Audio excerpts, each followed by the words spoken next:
இந்த காலவெளியில் நாம் திரும்ப இருக்கிறோம். 2 மணியிலிருந்து போராட்டம்.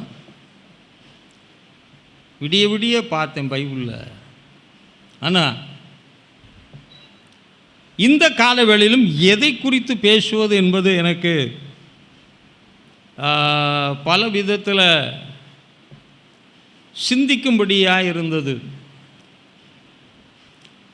ஆனாலும் பிரசங்கம் என்ன தான் செஞ்சாகணும், பண்ணித்தான் ஆகணும். அதனால் இந்த நாளிலும் ஒரு பகுதியை நான் உங்களோடு கூட நான் பேச இருக்கிறேன். அதன் மூலமாக கர்த்தர் உங்களோடு கூட பேசி அவருடைய நாம மகிமைப்படும்படியான காரியங்களை செய்து அவருடைய நிறைவை உங்களுடைய வாழ்க்கையில் கட்டளையிடுவாராக. இந்த மாதம் என்ன மாதம்?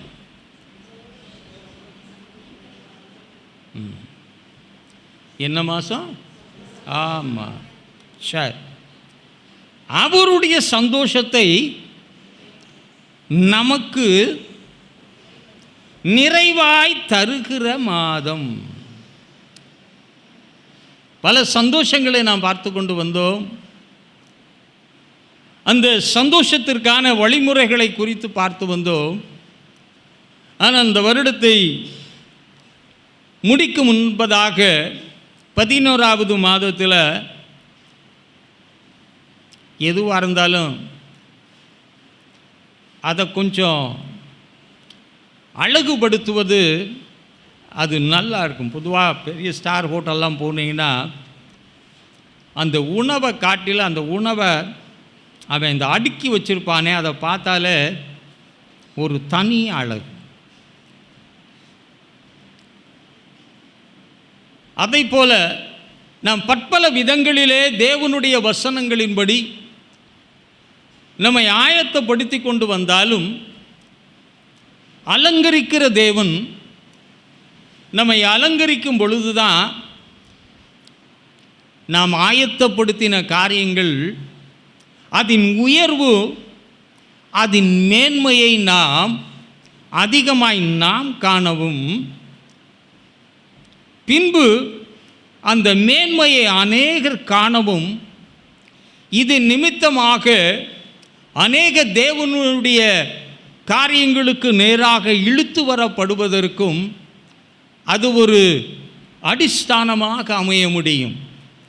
ஆகவே இந்த நாளில் இந்த மாதத்தின் வார்த்தையின்படி அவருடைய சந்தோஷத்தை நாம் நிறைவாய் நிலைத்திருக்கத்தக்கதான நிலைமையில் பெற்றுக்கொள்வோம் என்றால்,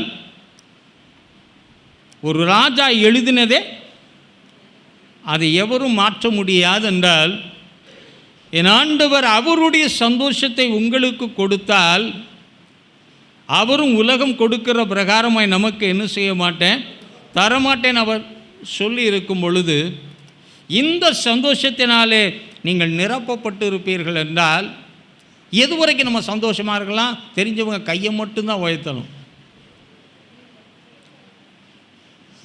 கையை மட்டும் உயர்த்த சொல்லியிருக்கேன். அதுதான் சாவு மட்டும், மறிக்க மட்டும்லாம் சொல்ல மாட்டேன். சாவு மட்டும். சரி, நாம் இந்த உலகத்தை விட்டு கடந்து போக மட்டும் உயர்வா சொன்னார், அது நம்மிலே தொடரும். நம்முடைய சந்ததிகளின் வாழ்விலும் அது தலைமுறை தலைமுறையாய் தொடரத்தக்கதான ஒரு நிலைமைகளை கர்த்தர் அதன் மூலமாய் செய்து கொடுக்க வழிவகுக்கும். இதன் நிமித்தமாகத்தான் பற்பல விதமான காரியங்களை உங்களுக்கு சொல்லி அதன்படி நடக்கும்படியான வலியுறுத்தல்களையும் நான் உங்களுக்கு சொல்லிக்கொண்டே நான் வருகிறேன். இந்த நாளிலும் நான் ஒரு முக்கியமான காரியத்தை உங்களோடு கூட நான் பேச விரும்புகிறது என்னவென்றால், நமக்கு என்னதான் சொல்லி எவ்வளவு காரியங்களை நமக்கு காண்பித்து கொடுத்தாலும் செய்றியா அப்படின்னு கேட்டால் நம்ம என்ன சொல்லுவோம்? வேறு யாரையாவது வச்சு இவ்வளவு நேரமாக அல்லது இவ்வளவு மாதங்களாக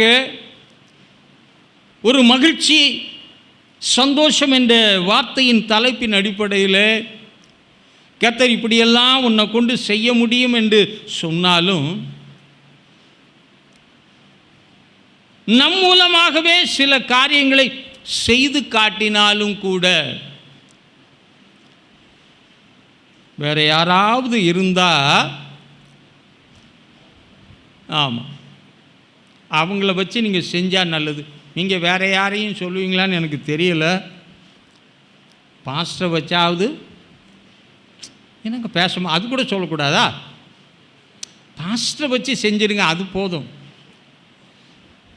அவர் சபை மேலே ரொம்ப சிந்தையுள்ளவராக பேசுகிறாரு. நாங்களும் அவர் கையின் கீழே இருக்கிற ஆடுகளாக இருக்கிறோம், ஆடுகளாக. ஆகவே நீங்கள் அவரை வச்சு செய்யுங்க. அவர் பறித்து கொடுக்கட்டும், கூட்டிகிட்டு போட்டோம். நாங்கள் போடுறத எடுத்து என்ன செஞ்சுக்கிறோம். ஆனால் நாங்கள் என்ன செய்ய முடியாது, செய்ய முடியாது என்ற நிலைமையிலே செயல்படுகிற அநேகர் இருக்கிறபடியினால தான் இன்றைக்கு தேவன் அவருடைய நிறைவை நம் எல்லாரை கொண்டும் அவர் செயல்படுத்த இயலாமல் இருக்கிறது என்பதை மறுபடியும் நான் உங்களுக்கு ஞாபகப்படுத்த விரும்புகிறேன். இதில் ஒரு மிக முக்கியமான ஒரு காரியம், மகிழ்ச்சி சந்தோஷத்தின் நிறைவுக்கான காரியங்களை சொன்னாலும் நம்ம அதை கேட்டவுடனே செய்யணும்னு ஒரு ஆசை இருக்கத்தான் செய்யும். வசனம் கேட்டபோது செய்யணும்னு ஆசை வந்தவங்க மட்டும் கையை வைத்துங்க. பார்த்தீங்களா, அது 3-4 பேர் தான் இருக்கிறீங்க. அகத்தின் அழகு, அகம்னா வேற ஒன்றும் இல்லை, சரீரத்தின் அழகு எதில் தான் தெரியும். அது மாதிரி இவங்க காட்டிட்டாங்க பாசம் சொல்லாதீங்க. முழுமையாய் அது என்ன செய்ய வேண்டும் என்றால் காண்பிக்கப்பட வேண்டும். உங்களுடைய இருதயத்தின் நிறைவினால் உங்கள் வாய் சொல்லணும், கர்த்தர் சொன்னார், கர்த்தர் சொன்னவைகளை நாங்கள் கேட்டோம், அவர் உணர்த்தின காரியங்களை நாங்கள் அறிந்து கொண்டோம், ஆகவே நாங்கள் பெற்றுக்கொள்வோம் என்பதை நீங்கள் சொன்னால் தானே ரட்சிப்பு உண்டாக. உங்கள் வாயினால் அறிக்கையிட்டால் தானே அறிக்கையிடுகிற உங்களுக்கு கர்த்தர் என்ன செய்ய முடியும். ஆமாம், கேட்ட எல்லாருக்கும் சொல்லலை பைபிள். என் வார்த்தையை கேட்டு அதன்படி செய்கிறவனை நான் மலையின் மேல் கட்டின வீட்டிற்கு ஒப்பிடுவேன். அதில் வெள்ளோட்டம் வந்தாலும் சரி, புயல் அடித்தாலும் சரி, அந்த வீடு ஆமாம் வார்த்தையை கேட்டு செய்தால்தான் கர்த்தர் இந்த ஆண்டு மகிழ்ச்சியின் ஆண்டு என்று சொன்னால், சந்தோஷத்தின் ஆண்டு என்று சொன்னால், அதை நாம் கேட்டு செயல்படுத்தும் பொழுதுதான் அவர் உன்னை கீழே கட்ட மாட்டார். நீங்கள் கட்டினீங்கன்னா மண்ணில் கட்டிப்பிடிங்க தெரியும். அவர் என்ன சொல்கிறார், நீ கட்ட வேணாம், நான் உன்னை எங்கே கட்டிக்கிறேன், மலையின் மேலே நானே கட்டுறேன்னு சொல்லி அவரே கட்ட ஆரம்பிப்பார். ஆகவே அவர் கட்டினார் என்றால் எந்த சூழ்நிலைக்கும் அது என்ன செய்யும், தாக்கு பிடிக்கும். அதனால் வார்த்தையை கேட்டு செஞ்சீங்கன்னா அவர் உங்களை எங்கே கட்டிடுவார். ஆமாம், எத்தனை பேர் மலை மேலே இருக்கீங்க, அதுவும் பாரு. ஆமாம், ஒரு பானை சோத்துக்கு ஒரு சோறு பதம்ன மாதிரி நீங்கள் மாறலைன்னா நானும் விட மாட்டேன், ஆண்டவரும் விடவே மாட்டார். அதனால் நானும் சொல்லுவேன், ஆண்டவரும் சொல்வார். அதனால் வேற ஒரு பிரசங்கம் பண்ணி இந்த பிரசங்கம் பண்ணலாம்னு நினச்சிவிட்டேன். நேற்று கழுதையை பற்றி ஒரு பிரசங்கம் பண்ணேன். என்ன பிரசங்கம்? கழுதை. இப்போ நான் அந்த பிரசங்கம் பண்ண முடியாது. எல்லாரும் கழுதையை பற்றி ஒன்று வித்தியாசமாக சொல்லுவாங்க. ஆனால் நான் கழுதையை படித்த போது அந்த கழுதை எனக்கு ரொம்ப நல்ல பாடங்களையெல்லாம் கற்றுக் கொடுத்தது. கழுதையால் உயர்ந்த ஒரு மனிதனை பற்றிய ஒரு பாடத்தை படித்தேன். கழுதையால் உயர்ந்த ஒரு மனிதன். அந்த கழுதையால் இவன் எப்படி உயர்ந்தான்? கழுதையை வச்சு பிஸ்னஸ் தான் பண்ணுவாங்க. எங்கே ஒன்று வீட்டுக்கு பொதி சுமப்பாங்க, இல்லைன்னா என்ன செய்வாங்க, வாடகைக்கு அனுப்பி காசு எடுத்து வாழ்வாங்க. அப்படித்தான் இருந்துச்சு அந்த கழுதை. ஆனால் அந்த கழுதை காணாமல் போச்சு.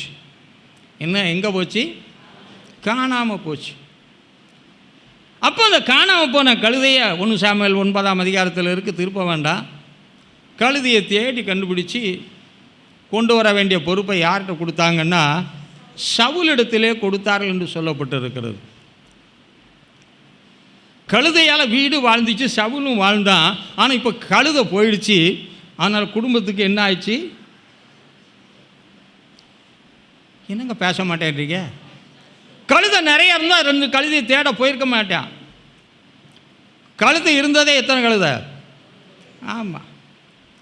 ஆகவே அந்த கழுதை இல்லைன்னா அவங்க பொழப்பு குறைஞ்சி போகுங்கிறதுக்காக, நல்லா இருக்கணுங்கிறதுக்காக கழுதையை தேடி பிடிச்சிட்டு வாடான்னு அனுப்புனாங்க. அப்போ நான் ஒரு காரியத்தை சொன்னேன். ஆடு காணும்னா எங்கே போகணும்னு தெரியும். ஏன்னா ஒன்றொன்றுக்கு ஒவ்வொரு மேய்ச்சலுக்கு. கழுதைக்கு மேய்ச்சல் எங்கேயும் போக வேண்டாம், எங்கே தான் கிடைக்கும், வீட்டிலையே கொடுப்பாங்க. கழுதைக்கு சாப்பாடு எங்கே கொடுப்பாங்க? ஆமாம். சிலது சொல்லுவாங்க, இது கழுதை மாதிரி இருக்குது பாஸ்டர், அது வாட்டில் சுற்றிக்கிட்டு தெரியுது அப்படிம்பாங்க. கழுதைக்கு சாப்பாடு வீட்டில் இருக்கிறனால அது எங்கேயுமே போகாது. எல்லாத்துக்கும் என்ன தேவை? சாப்பாடு இருந்தால் போதும்ல. சோறு கண்ட இடம் சொர்க்கம், அதுக்கு சொர்க்கம் வீடு தான். ஆக வீட்டில் சாப்பாடு கொடுப்பேன், அதனால் எங்கேயுமே போகாது. அப்போ இதுக்கு மேலே போனால் அது என்ன கழுதை அப்படின்னா, சங்கீதம் 32:9 சொல்லுது, புத்தி இல்லாத கழுதை. என்ன கழுதை? புத்தி உள்ள கழுதையை ஈஸியாக பிடிச்சி வச்சு அது எங்கேயும் போகாது. ஆனால் புத்தி இல்லாத கழுதையை நீங்கள் பார்த்தீங்கன்னா அது எங்கேயும் போகும். அதுவும் சொல்லுது, புத்தி இல்லாத கழுதையை போல் இருக்காதுன்னு சொல்லியிருக்கு. இது புத்தி இல்லாத கழுதை. பொதுவாக பழமொழி சொல்லுவாங்க, கழுதை கெட்டால் குட்டி சோறுக்கு போயிடும். ஆனால் இந்த கழுதை எங்கே போச்சுன்னே கண்டுபிடிக்க முடியல. ஊராக போகிறான், மலையேறி போகிறான், நாடு கடந்து போகிறான். அப்போ அந்த கழுதை எப்படிப்பட்ட கழுதையாக இருக்கும்னு நீங்களே யோசித்துக்குங்க. இது கொஞ்சம் கூட என்ன செய்யப்படாத கழுதை. ஆமாம், அப்படிப்பட்ட ஒரு கழுதை. அந்த கழுதை இருந்தால் தான் இந்த குடும்பம் என்ன செய்ய முடியும், நல்லா இருக்க முடியும். அந்த கழுதை யோபு கூட கழுதை நிறைய வளர்த்தான். நம்ம இப்போ வளர்க்குறதில்ல, விட்டுருவோம். கழுதையினால் அவர்களுக்கு லாபம் இருந்தது, வாழ்க்கையில் பணம் இருந்தது, ஒரு செழிப்புக்கும் அது ஒரு வழியாக இருந்தது. ஆகவே இந்த கழுதையை தேடி அலைஞ்சான். அவன் ஒரு நல்ல பொறுப்புள்ள வயல். கழுதை இருந்தால் தான் நம்ம வீடு எப்படி இருக்கும், நல்லா இருக்கும். ஏன் எல்லாம் இருக்காங்களே, போய் கொஞ்சம் எதாவது வேலை செய்யலாம்ல, சரி போட்டுருவோம், பாவம். கழுதையை பிடிச்சி கொடுத்துருவோம், நம்ம இருந்து என்ன செய்வோம், சாப்பிட்டுக்குவோம். அப்படி பைபிளில் எழுதியிருக்கான்னா நீங்கள் போய் யோசித்து பார்த்துங்க. அவ்வளவு விடாமுயற்சியாக நானும் கழுதை கிடைக்கல. ஆனாலும் இவன் ஒரு நல்ல பொறுப்புள்ளவனாக இருந்தபடியினால, தனக்கு கொடுக்கப்பட்ட அந்த வேலையில் உண்மையுள்ளவனாக இருந்தபடியினால, கழுதை எங்கே போச்சுன்னு அட்ரஸ் சொல்லாமல் போனாலும் அதை தேடி அலைந்து கண்டுபிடிப்பதில் மிகவும் கவனம் உள்ளவனாக இருந்தான், சிரத்தை உள்ளவனாக இருந்தான். எவ்வளவு அலைச்சல்கள் இருந்தாலும் அந்த அலைச்சலை குறித்து கவலைப்படலை. ஒரு பொறுப்புள்ளவன். அந்த குடும்பம் நல்லா இருக்கணும்னா, அவளுடைய தேவைகள் குறைவற்று இருக்க வேண்டும் என்றால், நல்லா இருக்கணும்னா அந்த கழுதை இருந்தால் நல்லதுங்கிறதுனால அந்த குடும்பம் நன்றாக இருக்க வேண்டும் என்பதற்காக ஓடிப்போன கழுதையை, காணாமல் போன கழுதையை, எங்கேயோ போன கழுதையை தேடி அலைஞ்சான். நீங்களும் நானுமா இருந்தால் கூட செஞ்சுருப்போம். ரொம்ப தூரம் போய் கிடைக்கலன்னா என்ன செஞ்சுருப்போம், விட்டுருப்போம். ஆனால் நல்ல சவுல், அவன் கழுதையால் ஏன் உயர்ந்தான்? நல்ல சவுல். கழுதை கிடைக்கலன்னா அவன் என்ன செய்ய மாட்டான். நமக்கு அப்படி உறுதி இருக்கணுங்க. நாம் எடுத்துக்கொண்ட பொறுப்பை செய்து முடிக்க வேண்டும் என்ற ஒரு காரியத்தில் முழு பொறுப்புள்ளவர்களாக இருந்தால் நீ நீசனுக்கு முன்பதாக நிற்க மாட்ட, ராஜாவுக்கு முன்பதாகத்தான் நிற்ப. அவன் அப்படி இருந்திருந்தானா எப்படி இருக்கும்? சார்னு ஒரு சத்தம் காலில் கேட்கும், கழுதை வேணும் சார். என்ன வேணும்? வாடகைக்கு வாங்குறவன் வருவான். ஆனால் இவன் உயர்றதுக்கு வாய்ப்பு இல்லை. வர்ற காசை வாங்கி சாப்பிட்டுக்கிட்டு ஏதோ வாழ்க்கையை நடத்தலாம். ஆனால் இவன் அதில் பொறுப்பாக இருந்தனால தேடி தேடி அலைஞ்சான், கழுதையே கிடைக்கல. ரொம்ப தேடி போனாலும் இனிமேல் கழுதை கிடைக்காதுன்னு ஒரு எண்ணம் வந்தாலும் பாருங்கள், ஒரு பொறுப்புள்ளவன் ஒரு காரியத்தை சிரத்தையாய் செய்தால் தேவன் அவனை நடத்தி செல்கிற காரியங்களை நாம் பார்க்கும் பொழுது அது ஆச்சரியம் உள்ளதாக இருக்கிறது. அது அளவிட முடியாததாக இருக்கிறது. அதை நான் கண்ணுற்று பார்க்கும் பொழுது அதை போல ஒரு காரியம் இருக்க வேண்டும் என்று சொல்லி ஒரு நல்ல தீர்மானத்தை எடுக்க அது ஒரு முன் உதாரணமாக இருக்கிறது. கழுதை தேடி போனான், கழுதை கிடைக்கல. வேலைக்காரன்ட்ட சொல்கிறான், நம்ம திரும்பி போயிடலான்டா. பாருங்க, ஒரு நல்ல முயற்சியை விடாமுயற்சியோடு செய்யும் பொழுது கர்த்தர் அவனுக்கு ஒரு நல்ல வேலைக்காரனாக கொடுத்தான். பொதுவாக இப்போலாம் நம்மகிட்ட இருக்க வேலைக்காரன் என்ன சொல்லுவான்? சார் நீங்கள் சொல்கிறதெல்லாம் ரொம்ப கரெக்ட், சீக்கிரம் எங்கே போவோம், எங்கே போயிடுவோம். ஆனால் இவன் மிகவும் நல்லவன், அவனும் நல்லவன், சவுலும் நல்லவன். கொடுத்த பொறுப்பை செய்கிறதுல அவனோட அந்த வேலைக்காரன் இருக்கான் பார்த்தீங்களா, அவனும் மிகவும் நல்லவன். அப்போ ரெண்டு நல்லவன் இருந்தால் வேலைக்காரன் முன்னேறானா இல்லையா, நம்ம முன்னேறலாம். வழிகாட்டுற நான் உங்களுக்கு எந்த முன்னேறனா அப்படி நான் சொல்ல மாட்டேன், என்ன காட்டில் நீங்கள் நல்லா வரலான்னு நான் சொல்கிறேன். அவன் சொன்னான், உன்னாலையும் முடியல, என்னாலையும் முடியலை, இங்கே ஒருத்தர் இருக்காரியா, அங்கே போவோம், அங்கே போனால் பதில் கிடைக்கும். என்ன அருமையான வழிகாட்டி. நம்ம வேலைக்காரன் என்ன செய்வான்? வீட்டுக்கு போவோன்னு சொல்லுவான். ஆனால் இவனோ சரியா, ஏனண்டா தேவன் எப்பொழுதுமே ஒன்றை இணைக்கும் பொழுது நாம் ஒன்றிலே சரியான கவனத்தோடு செயல்படும் பொழுது கீழாக்காமல் மேலாக்குகிறவர், வாளாக்காமல் தலையாக்குகிறவர், நம்மை உயர்த்தும்படியான காரியங்களில் சிந்தையுள்ளவர், சரியான இடத்திற்கு கொண்டு செல்லும் மட்டும் அவரும் சில வேளையில் அமைதலாக இருப்பார். ஆகவே நீங்கள் நிறைய பிரயாசப்பட்டு தோல்விட்டவங்க இருக்கலாம், கவலைப்படாத, கர்த்தர் உன்னை இன்னொரு மேன்மையான நிலைமைக்கு நிச்சயமாக நடத்த போகிறார். அதுக்கு ஒரு ஆமேன் வாயை திறந்து சொல்லக்கூடாதா? சில இடத்துல பாஸ் கேட்பாங்க, ஆமேன்னு சொல்லுங்கள், நான் கேட்டு பிச்சையாக வாங்க சொல்கிறீங்க. நிறையணுங்க, ஒண்டிச்சு வரணுங்க, அந்த நல்ல வேலைக்காரன் மாதிரி இருங்க. கூட்டிகிட்டு போனால் நல்ல வார்த்தை கிடச்சிது, நல்ல சாப்பாடு கிடச்சிது, தேவனுடைய கிருபையை பெற்றான், அருளை பெற்றான், சமஸ்த இஸ்ரவேல் மேலே ராஜாவாக மாற்றப்படக்கூடிய கிருபை பெற்றான். கழுதையால் வாய்ந்தானா? தேடி கிடைக்காட்டாலும் தன் முயற்சியை கைவிடாமல் ஒரு அதற்கேட்ட ஒரு ஆலோசனை வந்தால் தொடரக்கூடியவனாக இருந்தால் அவனுக்கு கர்த்தர் நிச்சயம் உதவி செய்வார். பேதுரு ராமுழுதும் பிரயாசப்பட்டான், ஒன்றுமே கிடைக்கல. கரைக்கு வந்து வலைய அலச விரும்பினான். ஆண்டவர் மறுபடியும் சொல்கிறாரு, போய் வலையை வீசு. வலைன்னு சொல்லலாம்ல, இருக்க வலையெல்லாம் போடுன்றார். பொதுவாக பகல் நேரத்தில் என்ன கிடைக்காது? மீன் கிடைக்காது, நிழலை கண்டு ஓடி போயிடும். அவர் சொன்ன வேலை என்ன கிடைக்காத வேலை? அழகான வார்த்தை சொல்கிறார். வலைன்னு சொல்லலை, உங்கள் வலைகளை எல்லாம் போடுங்கள் என்று சொன்னார். வலையை அலசுனா, ஆயத்தப்படுத்தினா, பகல் வேலை மீன் கிடைக்காத வேலை, வார்த்தையின்படி வலைகளை போட்டான். ஒரே வீச்சில் 2 படகுகள் அமிழத்தக்கதாக பெரிய மீனாக கிடைச்சிது. இது அதிசயமே. நாம இருந்தால் சொல்ல ரொம்ப டயர்டாக இருக்குது, ராத்திரி ஃபுல்லாக பிரயாசப்பட்டேன், ஒன்றுமே கிடைக்கல, இப்போ போய் எனக்கு கிடைச்சா என்ன பெருசாக கிடைச்சிட போகுது, இதை கிடச்சி இருக்கிறத காட்டிலும் இன்றைக்கி ராத்திரி என்ன செய்வேன்? நம்ம இப்படி சாக்கு சொல்லலை, நல்லா யோசிச்சு பாருங்கள். சாக்கு நம்மகிட்ட நிறையவே சாக்காக இருக்குது, மூட்டை மூட்டையாக இருக்குது, இருக்கா? ஸ்டாக் நிறையாவே இருக்குது. எடுத்த உடனே ஒன்று சொன்ன உடனே டகார்னு சொல்லுவாங்களே, பார்க்கணும். அருமையான ஆலோசனை. காலத்தில் ஆலோசனை தந்த கர்த்தரை துதிப்பேன். இந்த மாதிரி இவங்க சொல்கிற ஆலோசனை கேட்டு கர்த்தரை என்ன செய்யணும்? துதிக்கணுமா? சொல்கிற ஆலோசனை தாங்க முடியாத ஆலோசனையாக இருக்கு. நல்ல ஆலோசனை கொடுக்கணுங்க. நல்ல ஆலோசனைக்காரன் நல்ல ஔஷதம் மாதிரி இருப்பான்.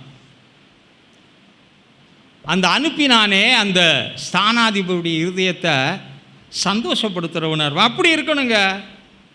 நம்ம தேவனுக்கு ஸ்தானாதிபதிகளாக இருக்கணும். பேதுருவிடத்திலேயே சொல்லுகிறார், 2 படகு நிறைய மீன் தருவேன்னு சொன்னாரா? பெரிய மீன் தருவேன்னு சொன்னாரா? அவன் ஸ்பெஷலிஸ்ட்டு மீன் பிடிக்கிறதுல. நல்லா அந்த கடலில் எப்படி கிடைக்கும்னு நல்லா தெரியும் அவனுக்கு.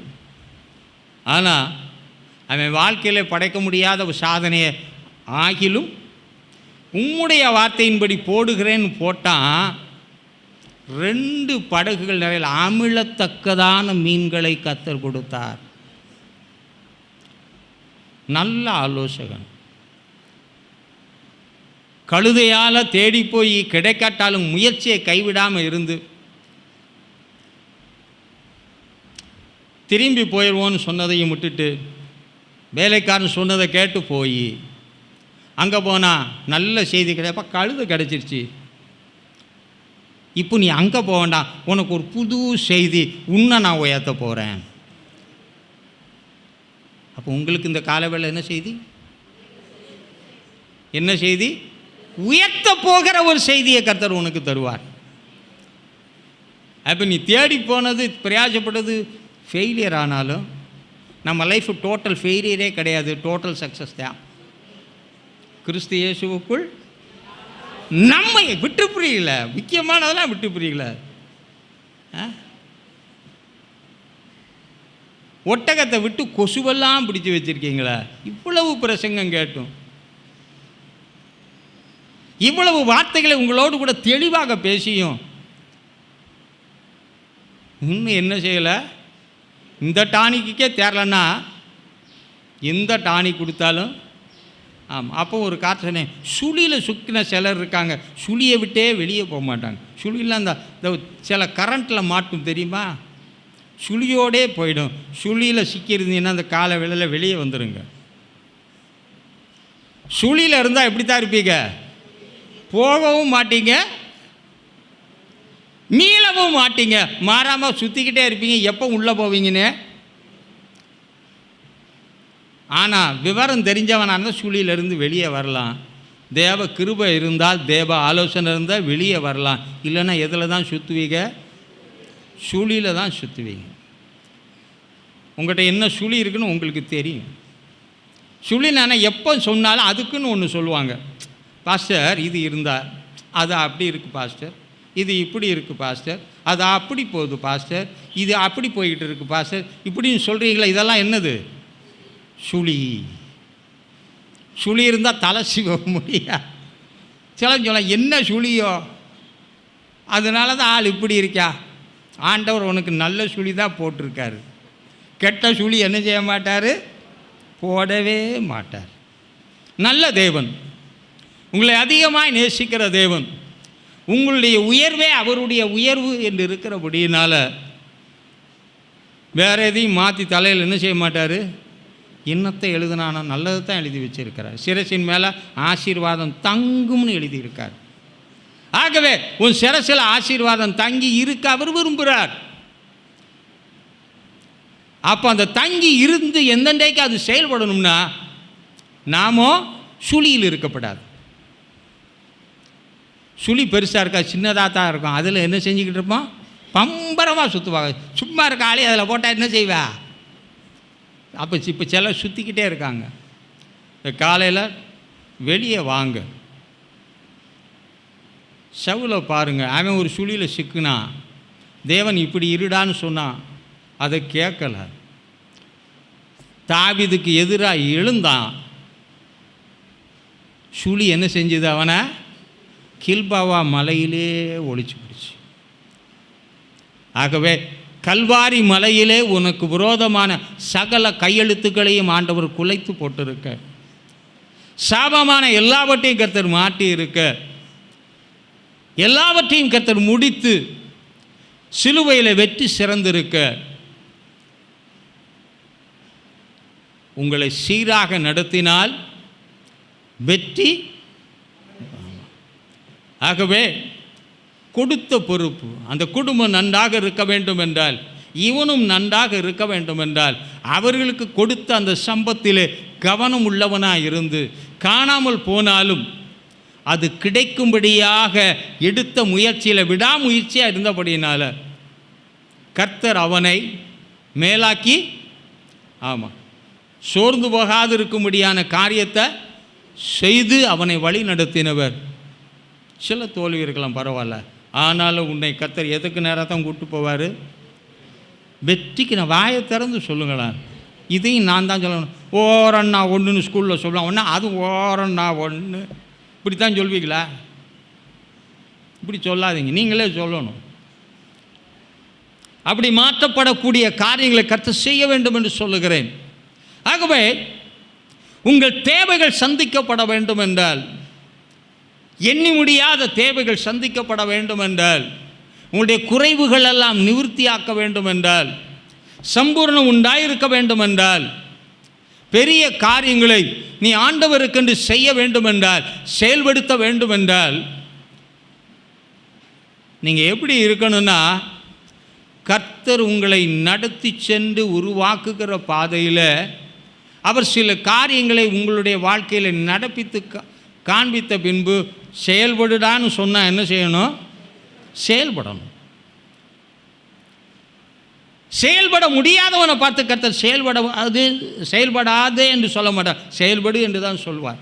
செயல்பட முடியாதவனை பார்த்து சொல்வார், உன் பலவீனத்தில் என் பலன், நான் உன்னை பலப்படுத்தி உனக்கு சகாயம் செய்வேன் என்று சொன்ன தேவன் உனக்கு சகாயத்தை பெருக பண்ணி உன்னை நடத்தி செல்ல வேண்டும் என்றால் உன்னை உருவாக்கி கொண்டு, இந்த மாதம் முழுவதும் உன்னை உருவாக்கி கொண்டு இருக்கிறார்.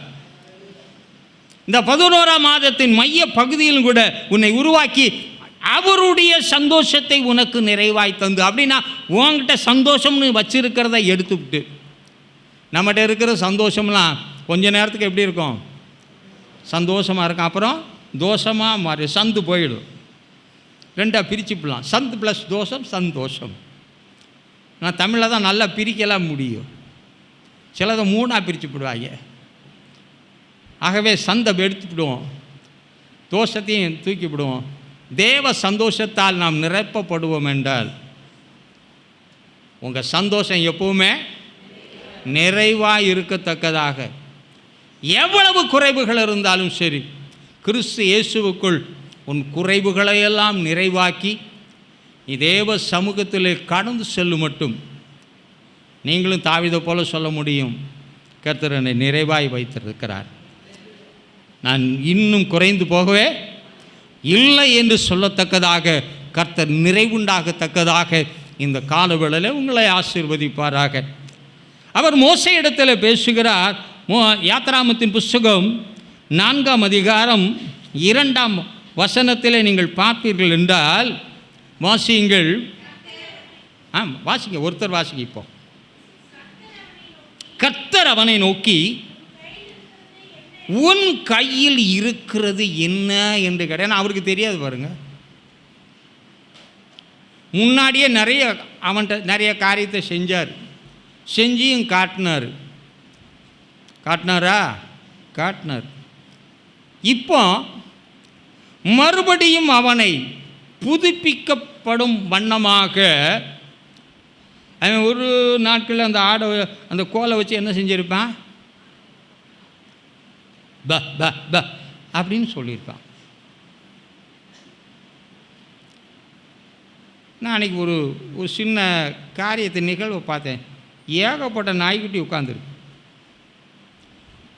அதை ஃபீட் பண்ணுறவா கையில் நிறையா வச்சு ஒவ்வொரு கிண்ணத்திலேயே வச்சுட்டு அப்படியே வைக்கிறா. எல்லா நாயும் இப்படியே ஆட்டிக்கிட்டே உட்காந்து ஒன்று கூட்ட இடத்த விட்டே அசையலைங்க.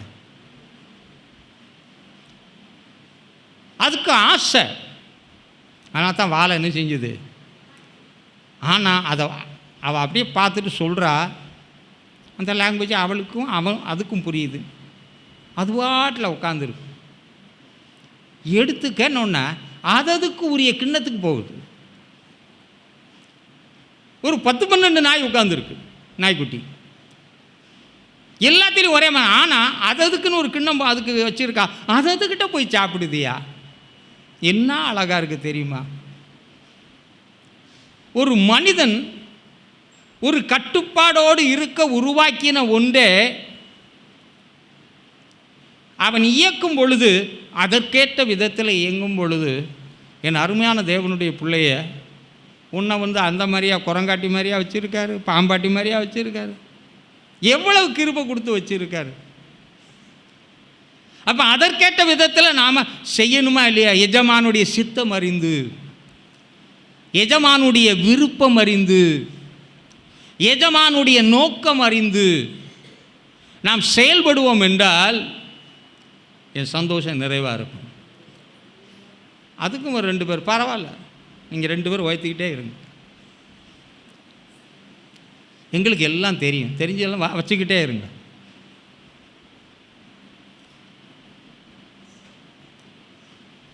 நீங்கள் விலங்குக்கு மறுபடியும் உதாரணம் தான் நான் சொல்ல போகிறேன். 2 விஷயம் ஆண்டவர் படகுல புயல் மத்தியில் அமைதி ஏற்படுத்தினாரா? அந்த சம்பவத்தை படிச்சிங்களே, அந்த சம்பவத்தில் 2 நோக்கம் சொல்லப்பட்டிருந்துச்சு. யாருக்கா தெரியுமா? தெரிஞ்சும் கை தான் உயர்த்தணும், அதுக்கு மட்டும் வாய் பெருசாக போகுது. சிலர் சிரிக்கிறார்கள், சிலர் என்னை பார்க்கிறார்கள், சிலர் யோசித்து கொண்டு இருக்கிறார்கள். நான் சொன்ன உடனே அல்லேலூயா சொல்லிடுவாங்க. நான் சொல்கிறேன், இவர் மெய்யாகவே தேவன் குமாரன் என்று. அடா பாவிகளை, அவரோட இருந்து ஊழியம் செஞ்சில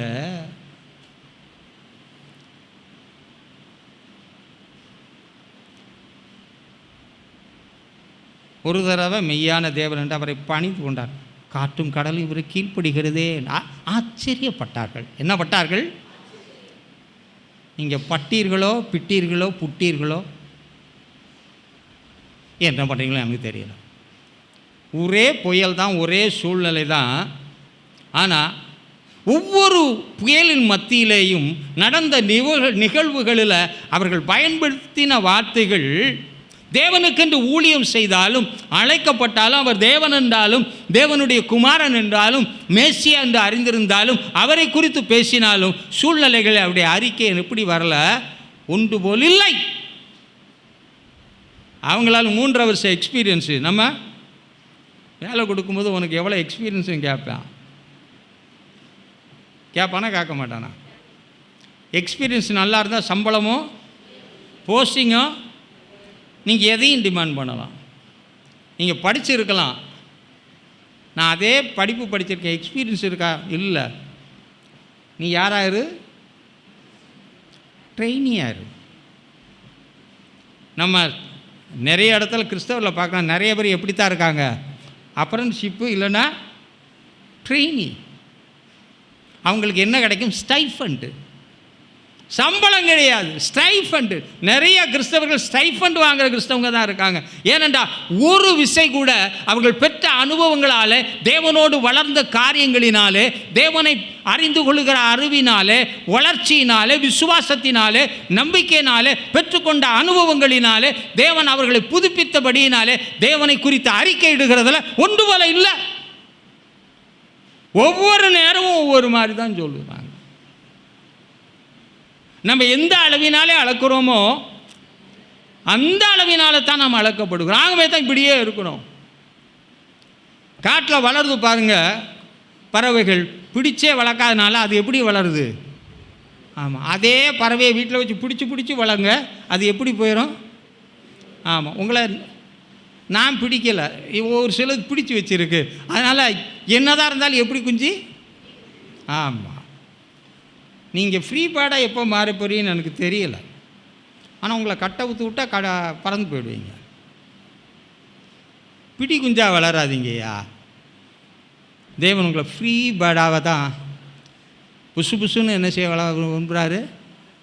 ஆமாம், இட்லி ஊற்றும்போது பள்ளத்தில் இருந்தாலும் அவிக்கும்போது அது எப்படி வருது? ஆமாம், இட்லி மாதிரி இருங்கள், ஆப்பம் மாதிரி இருங்கள், ஆனால் ஊத்தாப்பம் மாதிரி இருக்காது. மாறுங்கய்யா. இதுக்கு மேலே விலைக்கு உங்களுக்கு சொல்லணுங்கிறதுக்கு அவசியமே இல்லையா. தேவன் அவனுக்கு தரிசனமானாலும் என்ன செடியில் தரிசனமானார்? முட்செடியிலே தரிசனமானார். தீ எரிஞ்சிக்கிட்டே இருக்கு. காட்டில் முட்செடிகளில் தீ எறிகிறது வழக்கம். காட்டில் தீ பிடிக்கிறது ஒன்றும் பெரிய அதிசயமே கிடையாது. அது எப்பவும் நிகழக்கூடிய ஒன்று தான். பார்க்குறான் எரிது, அது எப்பவும் நடக்கிறது தானே. அவர் அங்கே பேசலைங்க. எப்பவும் நடக்கிற மாதிரி தான் நமக்கு சில காரியம். அவர் எப்பவும் பேசுகிறது தானே. அவர் எப்பவும் இப்படி தான் என்ன செய்வார்? அவர் இப்படி தான் கேள்வி கேட்பார். கேள்வி கேட்குற கொஞ்சம் பேருக்கு பிடிக்காது. அவர் இப்படி தான் சொல்லுவார். அவர் பிரசங்கம் இப்படி தான் இருக்குன்னு நினைப்பீங்க. எப்படி மோசையை காட்டில் அக்கினி பார்க்குறான், அது எந்த இடத்துல? தேவ பர்வதத்தில் பார்க்குறா. ஐயா, எங்கேயோ இருந்தவனை கொண்டு தேவ பர்வதத்துக்கு கொண்டு வர்றாரு. என்ன அருமையான ஆண்டவர்! வேற இடத்துல அக்கினி எரிய வைக்கலையா, தேவ பர்வதத்தில் தேவ சமூகத்தில் கொண்டு வந்து உன்னை மகிழ பண்ணுகிற இடம் அந்த இடம். தேவ பர்வதத்திற்கு அல்லது தேவ சமூகத்துக்கு கர்த்தர் ஒரு நாளும் விருதாவாய் கூட்டி வருகிறதில்லை. என் சமூகத்துக்கு அழைத்து வந்து நான் அவர்களை மகிழ பண்ணுவேன். என்னுடைய வார்த்தையினால, ஆவியினால, அவருடைய கிரியைகளினாலே, அவருடைய தொடுதலினாலே, புதுப்பித்ததினாலே, உன்னை உயிர்ப்பிக்கிறதுனால, ஊண்ட கட்டுகிறதுனால, நீ எதிலெல்லாம் நம்பிக்கை இழந்து சோர்ந்து துவண்டு போயிருந்தாயோ அதிலே மாற்றம் காணும்படியான காரியத்திற்கு கர்த்தர் கிரியை நடப்பிக்கும்படியாய், நீ கேள்வி கேட்டவர்களுக்கு பதில் சொல்லும்படியாய் வந்து பிரசன்னமாகிற இடம். காட்டிலே நடக்கிற நிகழ்வாய் பார்த்தான். ஆனால் பார்த்தான், தீ என்ன செய்யலை? எரியுது. ஆனால் முட்செடி என்ன செய்யலை? அப்புறம் தான் யோசித்து பார்க்குறான், ஏன் கொஞ்சம் கிட்ட பார்ப்போமே. நல்ல வேலை கத்தணும், நல்ல புத்திக்கு வந்தார். நிறைய பேருக்கு அது பாட்டில் எரிஞ்சிட்டு போகுது. வேகலையா பரவாயில்ல, அது எப்போது வேகம். அதுக்குள்ளே என்ன செய்வோம்? இருக்குது தேவப்பருவம்னு தெரியல. கிட்ட சேரும் பொழுது தான் தேவன் அவனோடு பேசுகிறார். பவுலடியான் பேசும் பொழுது கூட சொல்லுகிறான், உங்கள் மத்தியிலே எரிகிற அக்கினியை ஒரு புதுமை என்று எண்ணாதபடி, ஏதோ ஒரு வினோதம் என்று எண்ணாதபடி, தேவன் என் மத்தியிலே கிரியை செய்யும்படியாய், என் வாழ்க்கையை மாற்றும்படியாய், ஊண்ட கட்டும்படியாய், என்னை பிரகாசிக்க செய்யும்படியாய், என்னை பயன்படுத்தும்படியாய், என் வாழ்க்கையில் புதிய திருப்பங்களை ஏற்படுத்தும்படியாய், என்னை உண்டாக்கின நோக்கத்தை என் வாழ்க்கையில் நிறைவேற்றும்படியாய் கர்த்தர் என்னோடு கூட பேசுகிறார் என்று சொல்லி நீ அக்கினியை நெருங்குவாய் என்றால் கர்த்தர் உன்னோடு பேசுவார். இன்னைக்கு இப்படித்தான் போய்கொண்டு இருக்கிறார்கள். அந்த அக்கினி ஒன்னிலே மாறி இருக்கலாங்க. முட்செடி எரிஞ்சாலும் அது என்ன செய்யலை? பட்சிக்கப்படவில்லையே என்று அவன் இருக்கலாம். கிட்ட வர்றான், எட்டி பார்க்க தான் வந்தான். எதுக்கு? தூரன்னு பார்த்தான், இப்போ கிட்டன்னு எட்டி பார்க்க வந்தான். தேவன் பேசினார், உன் கால்களில் இருக்கிற பாதரட்சியை நீ நிற்கிற இடம் பரிசுத்த பூமி. கர்த்தர் அவனுக்கு அந்த இடத்தை வித்தியாசப்படுத்தி காட்டினார். மோசே இதெல்லாம் பார்த்தான்னு தெரியல. எகிப்தில் எதையோ பார்த்தான். தன் வாழ்க்கை பாதையில் பற்பல காரியங்களை பார்த்தான். தன் தாயார் மூலமாய் நைல் நதியில் காப்பாற்றப்பட்டதை பார்த்தான். எகிப்தில் ஜனங்கள் படுகிற தன் ஜனங்கள் படுகிற, ஆனால் இப்படிப்பட்ட ஒரு அனுபவத்தை அவன் பார்க்கல. அரண்மனையில் அந்த பார்வோன் குடும்பத்தார் என்ன செஞ்சுருப்பாங்களோ அதான் அவன் பார்த்துருப்பான், வேறு எதையும் அவன் பார்க்கல. ஆனால் ஒரு புதிய அனுபவத்துக்களை கர்த்தர் அவனை நடத்தி சென்றார். எதுக்கு? கிட்ட சேரும்படியாய், நெருங்கும்படியாய், அவனுடைய வாழ்க்கையில் மாற்றும்படியாய். அவனுக்குள்ள ஆதியில் ஒரு விருப்பம் இருந்தது. யாருக்காக வாழணும்? எப்படியாலும் தேவனுக்கென்று செயல்பட வேண்டும், என் ஜனத்துக்காக என்ற ஒரு சிந்தை இருந்தது. அந்த சிந்தையை கர்த்தர் தட்டி எழுப்பும்படியாய். இப்போ தூரம் ஓடி போனாலும், ஆடு மேய்க்கிற நிலைமைக்கு வந்தாலும், அவனுடைய எகிப்திய வாழ்க்கையின் எல்லா காரியங்களும் அழிந்து ஒரு திறமை இல்லாமல் போனாலும் கூட கர்த்தர் மறுபடியும் அவனை தட்டி எழுப்பும்படியாய் கர்த்தர் அவனோட பேசினார். புதிய தரிசனத்தை கொடுக்கும்படியாய் புதிய சிந்தையை கொடுக்கும்படியாய், புதிய வழிநடத்துதலை கொடுக்கும்படியாய் அவ்வளவும் பேசுகிறாரு. அப்புறம் சில காரியங்களெல்லாம் செஞ்சு காட்டினார். பார்த்தானா மோசே? பார்த்தானா கையில் அற்புதம்? அப்புறம் கேட்குற, உன் கையில் இருக்கிறது இதை பிடிச்சிக்கிட்டு போ, நான் எகிப்தில் என்னுடைய கிரியைகளை. இன்றைக்கி நமக்கு எகிப்து எதுன்னு உங்களுக்கு தெரியும்னு நினைக்கிறேன். நாமும் மோசே சில காரியத்தில் பயந்து ஓடின மாதிரி நாமளும் சில காரியத்தை விட்டு பயந்து என்ன செஞ்சுருக்கிறோம்.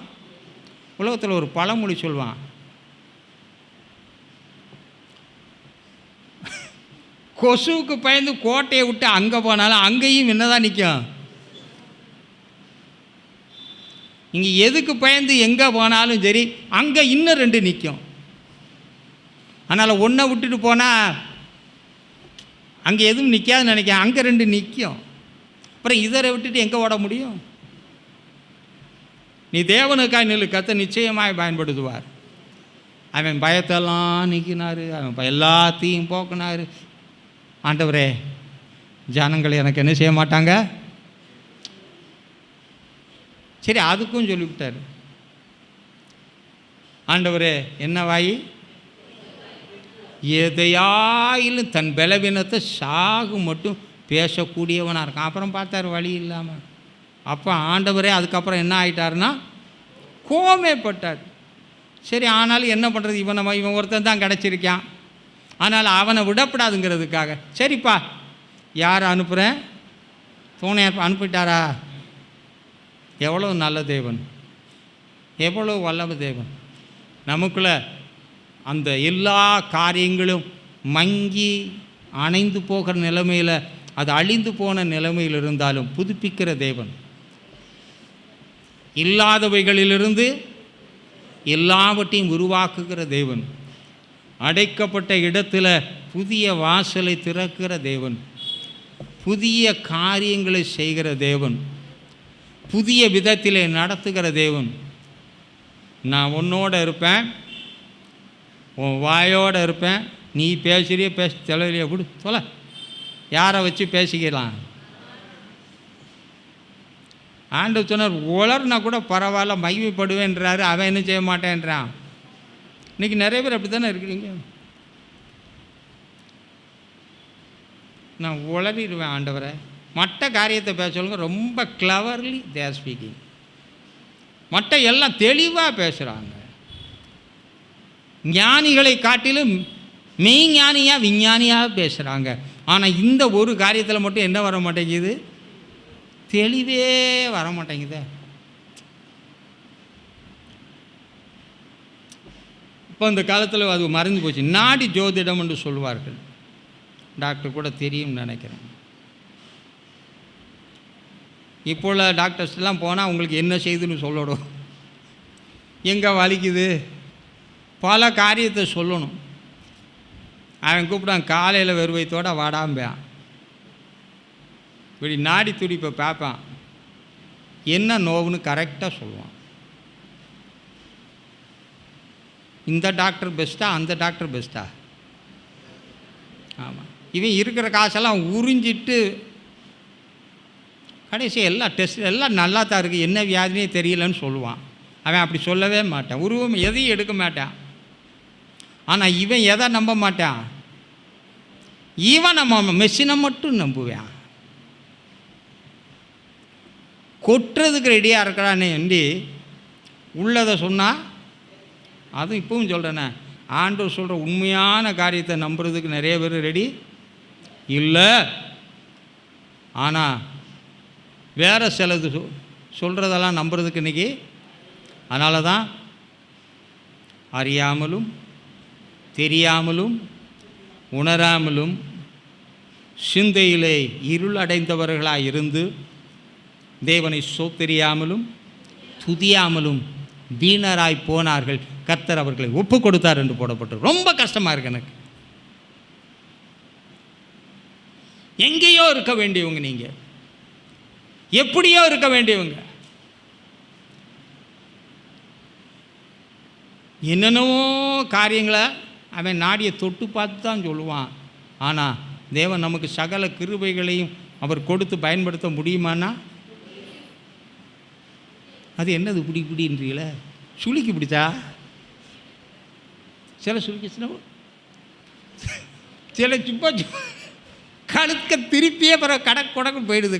சில சும்மா இப்படி நீட்டே இருப்பா, பார்த்துருக்கீங்களா? அப்புறம் கொஞ்சம் ஆகுது இப்படி ஆடிக்கிட்டே இருக்கும். சும்மா பார்த்து சொடக்கு போட்டுக்கிட்டு இருப்பா. இருக்கீங்களா? அப்படி ஆள் இருப்பீங்க. நான் ஏன் கேட்பானே? இன்னைக்கு இப்படியே நமக்கு கொடுக்கப்பட்ட பெரிய கிருபைகளை, அநேக தேவன் கொடுத்தவைகளை எல்லாம் நாம் வீணாக்கி கொண்டே இருக்கிறோம். கர்த்தர் கொடுத்ததை சேர்த்தா ஆசீர்வாதங்க, கர்த்தர் கொடுத்ததை பெருக்கி கொண்ட ஆசீர்வாதங்க.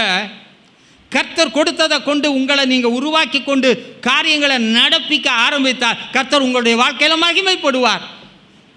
அவர் மகிமைப்பட்டு கொண்டே இருப்பார். நம்ம எல்லாம் கொடுத்தா செயல்படும். அவர் கொடுத்தா நீங்கள் வீணாக்குவீங்கன்னு தெரியும். அவர் கொடுக்கறது வீணாக்க கூடாங்கிறதுக்காகத்தான் அவர் தரல. நானும் சொல்கிறேன், இப்பவும் எவ்வளவோ கொடுத்துருக்காரு. எவ்வளோ பேர் பயன்படுத்துகிறீங்க? கர்த்தர் கொடுக்கறத அப்படியே பயன்படுத்திருக்கேன்னு சொல்லக்கூடிய யாராக இருந்தால் கையை வச்சுங்க.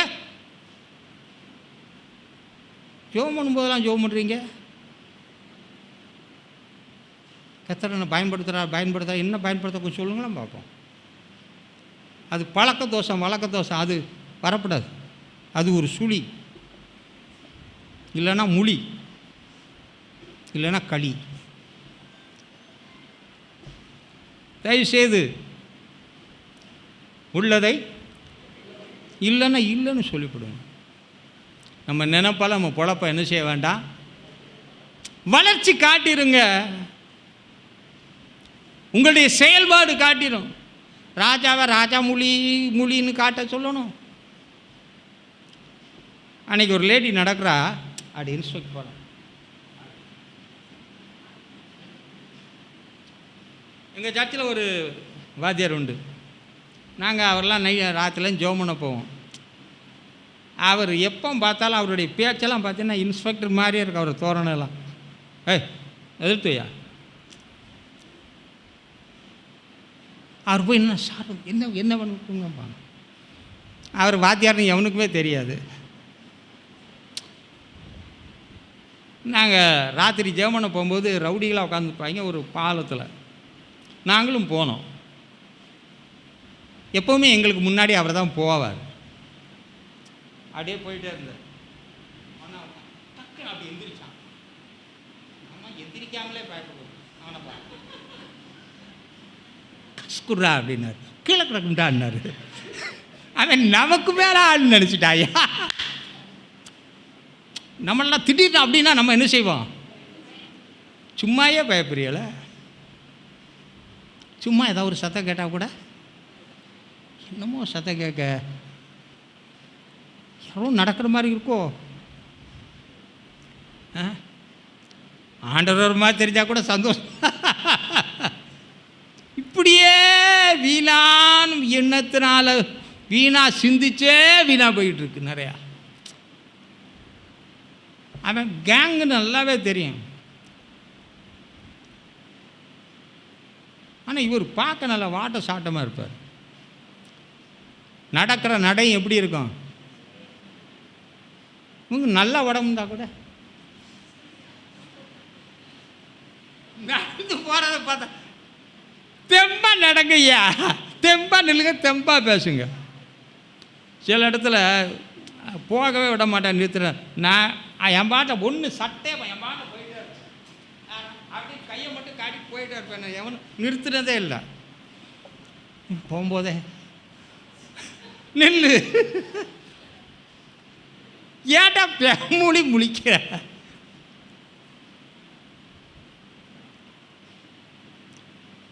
இல்லாதவங்க கூட எப்படி இருக்கணுமா? இங்கே எல்லாமே இருந்து ஒரு கம்யூனிஸ்டவாதிகிட்ட ஒரு பாஸ்ட் கேட்டாராம், எப்பா நீ இவ்வளவு இதாக செய்கிறிய? அப்போ அவன் அந்த கம்யூனிஸ்டவாதி போதகருக்கு சொல்கிறான், போதகர் சொல்கிறான், நாங்கள் இல்லாதது இருக்கிற மாதிரி சொல்கிறோம், நீங்கள் இருக்கிறத இல்லாத மாதிரி நீங்கள் நடக்கிறனால தான் நீங்கள் இப்படி இருக்கீங்க. யாருக்கு யார் புத்தி சொல்ல வேண்டியதாகிடுச்சு? இப்போ அப்படி தான் இருக்குது, ரிவர்ஸ் ஆகிப்போச்சு. இன்றைக்கி நிறைய இது நமக்கு எப்படி ஆயிடுச்சு, ஆமாம் நான் சாப்பிட்ட மருந்து எனக்கு ரிவர்ஸ் ஆகித்தான் இப்படி ஆணுச்சு. ஆனால் அதை ரிவர்ஸ் பண்ணிக்கிட்டு இருக்கேன். காரில் ஒரு ரிவர்ஸ் கியர் இருக்குது, அதுக்காக ரிவர்ஸ் கியர்லேயே போகணும்னு நினச்சா கஷ்டம். சிலர் எப்போவுமே எந்த கியரில் தான் போகிறாங்க, அது சரிப்படாது. தேவன் உனக்கு கொடுத்த காரியத்தை சரியாக செயல்படுத்து அதன் காலத்தில். ஸோ கேட்குற ஒரு வார்த்தை என்ன செஞ்சிடாதீங்க, இதில் பலன் உண்டு, இந்த வார்த்தையில் ஒரு சின்ன வார்த்தையில் கூட சாரம் இல்லாமல் போகாது.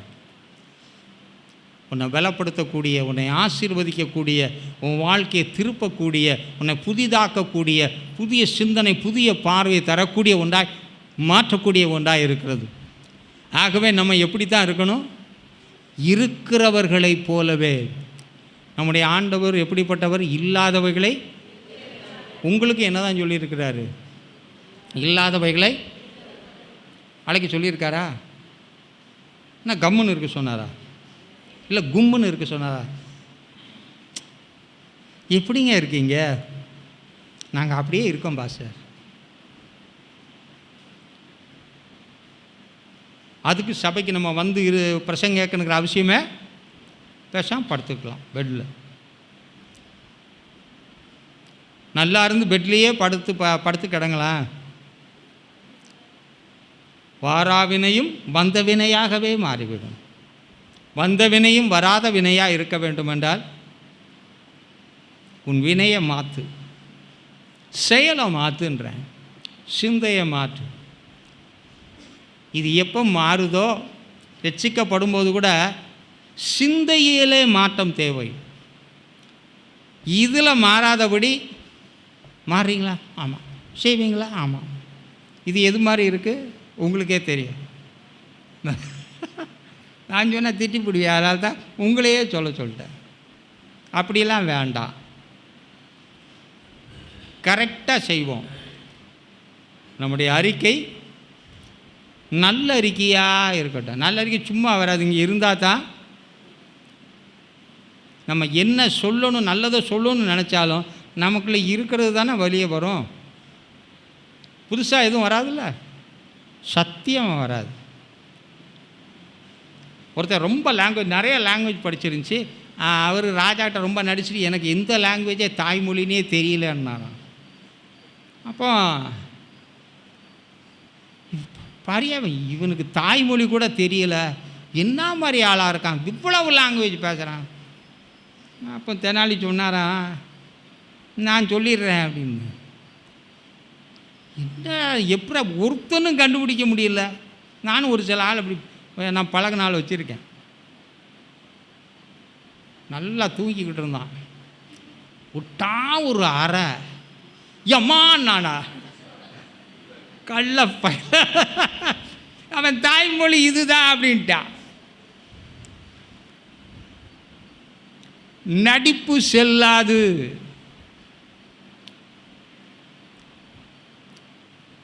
ஒரு பாட்டு நிறைய பேர் அப்படி, அது அந்த பாட்டு எனக்கு வர மாட்டேன், ஞாபகத்துக்கு வரல. அப்படி அது இல்லை இது இல்லை அப்படி இப்படி இப்படின்னு ஒரு தோரணை காட்டுற பாட்டு.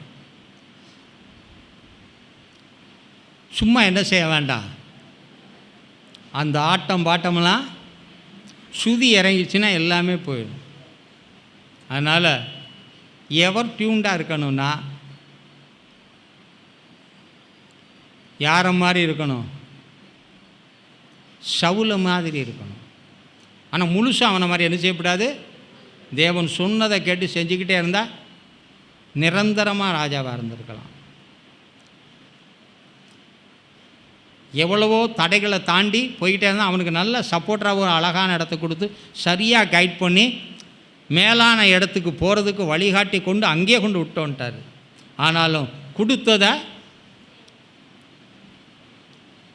இழக்க கொடுத்தான். அப்படி இருக்காதுங்கள்.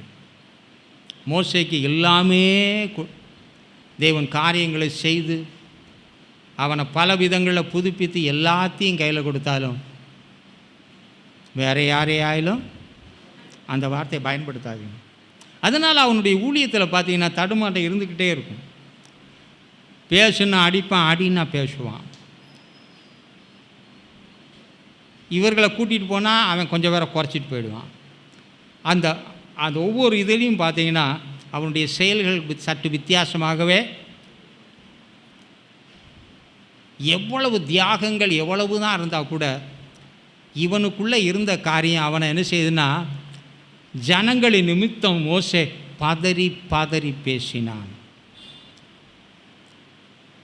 லபலபன் உளர்னதல்ல, பதறி பதறியே பேசினான்.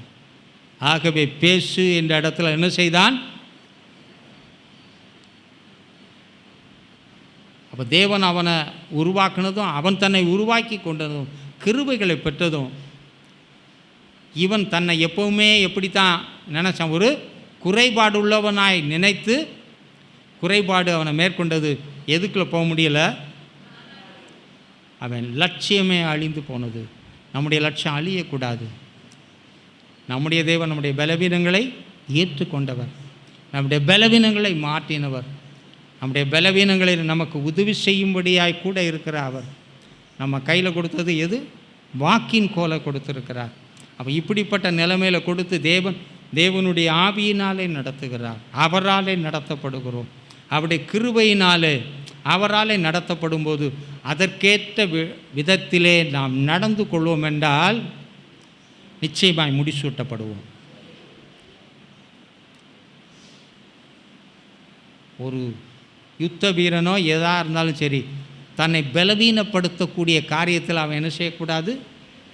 ஆமாம். ஆகவே நம்முடைய நிலைமையை பலவீனப்படுத்துகிறதற்கு ஒப்புவித்து விடாதபடி சீராய் நடந்தால் வெற்றியாய் நிச்சயமாக நடப்போம். நம்முடைய தேவைகள் அனைத்தும் அவருடைய பரிபூரணத்தினாலே ஒன்றும் குறைபடாது. கர்த்தரை தேடுகிறவர்களுக்கோ ஒரு நன்மையும் குறைபடாது. உன் ஜீவனுள்ள நாளெல்லாம் நன்மையும் கிருபையும் உன்னை தொடரும். நீ நீடித்த நாட்களாய் கர்த்தருடைய வீட்டிலே நிலைத்திருக்க கர்த்தர் உங்களுக்கு உதவி செய்து ஆசீர்வதிப்பாராக. ஆமென். கண்களை மூடி ஜெபம் பண்ணலாம்.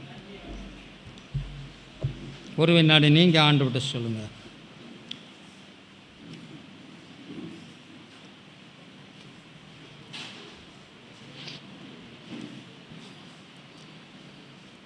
எங்கள் அளவில்லாமல் நேசிக்கின்ற எங்கள் அன்பும் இரக்கமுள்ள நல்ல தந்தையை, நீர் கொடுத்த இந்த ஆசீர்வாதமான நல்ல நாளுக்காய், இந்த நேரத்திற்காய் நன்றி செலுத்துகிறோம். நீர் உயர்த்துகிற தேவன், இந்த கடைசி காலங்களில் எங்கள் மூலமாய் மகிமைப்பட விரும்புகிற தேவன், இந்த பிள்ளைகளுடைய வாழ்க்கையில் மகிமைப்படும் ஆசீர்வாதமான காரியங்களை நீ செய்வீராக. இந்த வருட வாக்கின்படியே அந்த மகிழ்ச்சிக்கு நேராய் அவர்களை ஆயத்தப்படுத்தி கொண்டு வருகிறீர் அல்லவா? அதன் மூலமாய் உம்முடைய சந்தோஷத்தின் நிறைவினாலே எல்லா குறைவுகளையும் தாண்டி செல்ல கிருபை தாங்க. நித்திய மகிழ்ச்சி அவருடைய தலையின் மேலே தங்கும். சஞ்சலமும் தவிப்பும் அவர்களை விட்டு ஓடிப்போகும் என்ற நிலைமையில் பிள்ளைகளை பிதாகுமாரன் பரிசுத்தாவிய நாமத்தினாலே ஆசீர்வதிக்கிறேன். இயேசுவின் இன்ப நாமத்தில் பிதாவே. என் ஆத்துமாவே கர்த்தரை ஸ்தோத்திரி, என் முழு உள்ளமே அவருடைய பரிசுத்த நாமத்தை ஸ்தோத்திரி. என் ஆத்துமாவே கர்த்தரை ஸ்தோத்திரி, கர்த்தர் செய்த சகல உபகாரங்களையும் மறவாதே. ஆமேன், ஆமேன். கர்த்தர் தாமே உங்கள்